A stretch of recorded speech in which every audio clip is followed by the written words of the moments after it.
We observe today not a victory of party, but a celebration of freedom, symbolizing an end as well as a beginning, signifying renewal as well as change. For I have sworn before you the same solemn oath of our forebears prescribed nearly a century and 3/4 ago. The world is very different now, for man holds in his mortal hands the power to abolish all forms of human poverty and all forms of human life. And yet the same revolutionary beliefs for which our forebears fought are still an issue around the globe. The belief that the rights of man come not from the generosity of the state, but from the hands of the people. We dare not forget today that we are the heirs of that first revolution. Let the word go forth from this time and place to friend and foe alike that the torch has been passed to a new generation of Americans, born in the century tampered by war, disciplined by a hard, bitter peace, proud of our ancient heritage, and unwilling to witness or permit the slow undoing of those human rights to which this nation has always been committed, and to which we are committed today at home and around the world. Let every nation know, whether it wishes us well or ill, that we shall pay any price, bear any burden, meet any hardship, support any friend, oppose any foe, to ensure the survival and the success of liberty.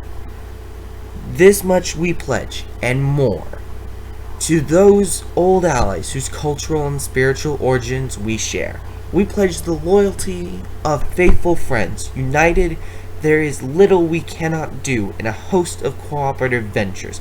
Divided, there is little we can do, for we dare not meet a powerful challenge at odds and split asunder. To those new nations whom we welcome to the ranks of the free, we pledge our word that one form of colonial control shall not have passed away merely to be replaced by a far more iron tyranny. We shall not always expect to find them supporting our view, but we shall always hope to find them supporting their own freedom. And to remember that, in the past, those who foolishly sought power by riding the back of the tiger ended up inside. To those people in the huts and villages of half the globe struggling to break the bonds of mass misery, we pledge our best efforts to help them help themselves, for whatever period is required. Not because the communists may be doing it, not because we seek their votes, but because it is right. It is a free society cannot help the many who are poor. It cannot save the few who are rich. To our sister republics south of our border, we offer a special pledge to convert our good words into good deeds and a new alliance for progress, to assist free men and free governments in casting off the chains of poverty. But this peaceful revolution of hope cannot become the prey of hostile powers. Let all our neighbors know that we shall join with them to oppose aggression or subversion anywhere in the Americas, and let every other power know that this hemisphere intends to remain the master of its own house.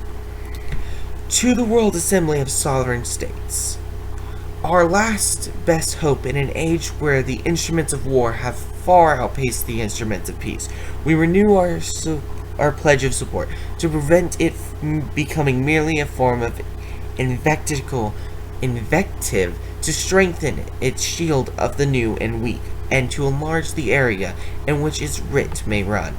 Finally, to those nations who would make themselves our adversary, we offer not a pledge, but a request that both sides begin anew the quest for peace, before the dark powers of destruction unleashed by science engulf all of humanity in a planned or accidental self-destruction.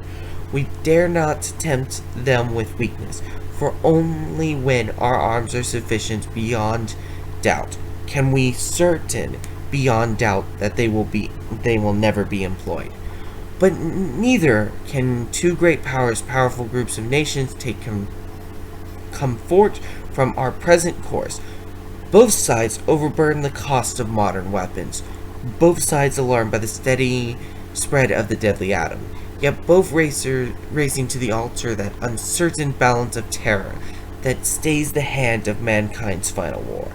So let us begin anew, remembering on both sides that civility is not a sign of weakness, and sincerity is always subject to proof.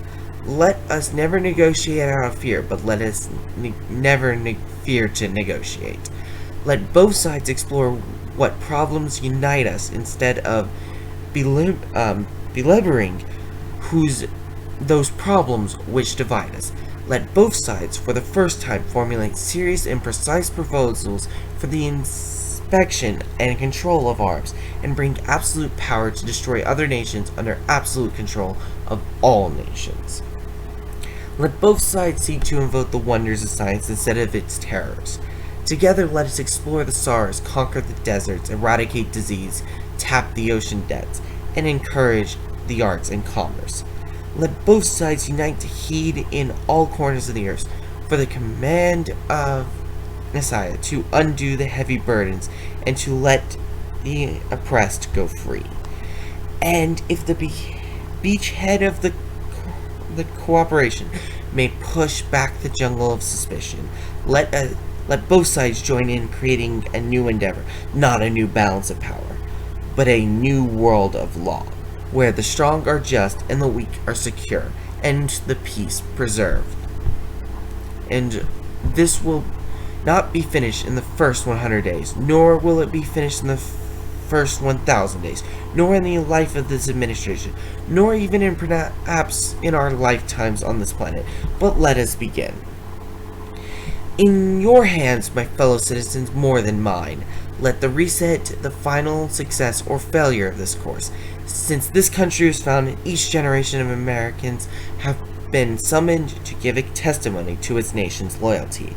The graves of young Americans who answered the call to service surround the globe. Now the trumpet summons us again, not as a call to bear arms, though arms we need, not as a call to battle, though embattled we are, but a call to bear the burden of the long twilight struggle year in and year out, rejoicing in the hope and patience in tribulation, a struggle against the common enemy of man, tyranny, poverty, disease, and war itself. Can we forge against these enemies in grand and global alliance, north and south, east and west, that can assure a more fruitful life for all of mankind? Will you join in that historic effort? In the long history of the world, only a few generations have been granted the role of defending freedom in its hour of maximum danger. I do not shrink this responsibility. I welcome it.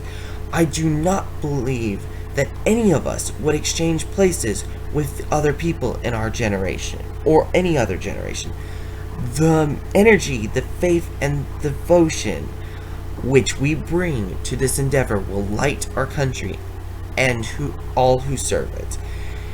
And the glow from that fire can truly light the world.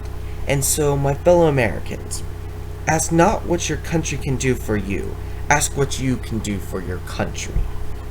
My fellow citizens of the world, ask not what America will do for you, but what together we can do for the freedom of men. Finally, whether you're citizens American or citizens of the world, ask of us here the same high standards of strength sacrifice we ask of you. With good conscience, our only sure reward will, with history, the final judge of our deeds, let us go forth to lead the land we love, asking his blessing and his help, but knowing that here on earth we must truly be our own.